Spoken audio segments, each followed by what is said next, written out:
દર્શક મિત્રો, આપ જોઈ રહ્યા છો ગુજરાતની એક એવી ચેનલ કે જે તમારા શહેરના પળે પળના સમાચારો તમારા સુધી પહોંચાડે છે. સ્વાગત છે આપનું A1 અભિક્રાઇમ ન્યૂઝમાં. હું છું એન્કર અર્પિતા પટેલ. તાપી સોનગઢ પોલીસે 42 લાખથી વધુનો 85.890 કિલોગ્રામ ગાંજાનો જથ્થો પકડી પાડ્યો. ટ્રકની કેબિનમાં છુપાવી લવાતા ગાંજાના જથ્થા સાથે સોનગઢના સ્થાનિક 3 આરોપીઓ પણ પકડાયા, જ્યારે અન્ય 2 આરોપીને વોન્ટેડ જાહેર કરવામાં આવ્યો. સોનગઢનો ટ્રક માલિક ઓરિસ્સાથી કોલસાની આડમાં લાવતો જથ્થો બાતમીના આધારે પોલીસે પકડી પાડ્યો. પકડાયેલા આરોપીઓમાં સોનગઢ અલીફનગરના સોહિલ ચારકુદ્દીન શેખ, વિનોભાઈ સોએબ શેખ, જાફર જલીદ ખાન મણિયાર, જ્યારે અકીલ નાસિર શેખ પઠાણ રહે મીઠી ખાડી સુરત મૂળ રહેવાસી સોનગઢ તથા આદિલ સોએબ શેખ રહે બલેશ્વર પરસાના મૂળ રહે ઇસ્લામપુરા સોનગઢને વોન્ટેડ જાહેર કરાયો હતો.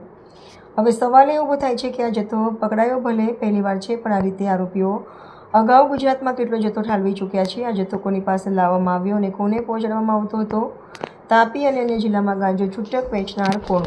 ગુજરાત સરકાર શ્રી દ્વારા હાથ ધરવામાં આવેલ નશામુક્ત ગુજરાત અભિયાન તથા રેન્જ આઈજીપી શ્રી પ્રેમવીરસિંહ સાહેબ અને તાપી જિલ્લા પોલીસ અધિક્ષક શ્રી જસુભાઈ દેસાઈના માર્ગદર્શન હેઠળ તાપી જિલ્લા પોલીસ દ્વારા નશીલા પદાર્થોનું વેચાણ અને હેરાફેરી અને સપ્લાય એની વિરુદ્ધમાં સઘન કામગીરી હાથ ધરવામાં આવેલી છે. તેના ભાગરૂપે સોનગઢ પોલીસ સ્ટેશનના પીઆઈ શ્રી ઢોલાને મળેલી અંગત બાતમીના આધારે ટીમ સોનગઢ દ્વારા તારીખ 9 ઓગસ્ટના રોજ એનડીપીએસનો એક ગુનો રજીસ્ટર કરવામાં આવેલો છે. જેની વિગત જોઈએ તો સોનગઢ આરટીઓ પાસે ટ્રકમાં કોલસાની આડમાં એક ગુપ્ત ખાનું બનાવેલું અને તેમાં 85 કિલો ગાંજો, જેની કિંમત 42 લાખ રૂપિયા અને ટોટલ મુદ્દામાલ જે છે એ 64 લાખ રૂપિયાનો પકડવામાં આવેલ છે.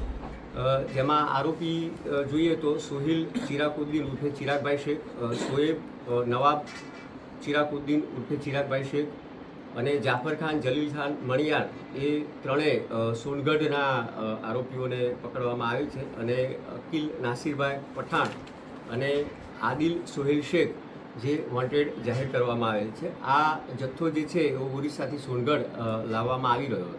સર, શેની આડમાં લાવવામાં આવી રહ્યો હતો? તેઓએ ટ્રકમાં એક ગુપ્ત ખાનું બનાવેલું હતું અને તેની પર કોલસો જે છે કોલસાની આડમાં લાવતા હતા. સર, ટ્રાન્સપોર્ટરની કોઈ ભૂમિકા આમાં આરોપી છે તો એ અગાઉ પણ આવો કંઈ ખેપ મારી રહ્યું કંઈ? જેની તપાસ હાલ ચાલુ છે. સર, આજે આરોપીઓ પકડાયા છે તમામે તમામ ક્યાંના રહેવાસી છે?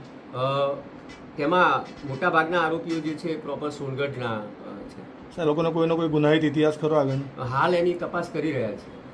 સર, પહેલાં એક એમડી ડ્રગ્સ પહેલીવાર પકડાયો સોનગઢમાં અને અત્યારે આટલા મોટા પ્રમાણમાં ગાંજાનો જથ્થો પકડાયો, એને લઈને પોલીસ હવે કઈ દિશામાં કાર્યવાહી કરશે?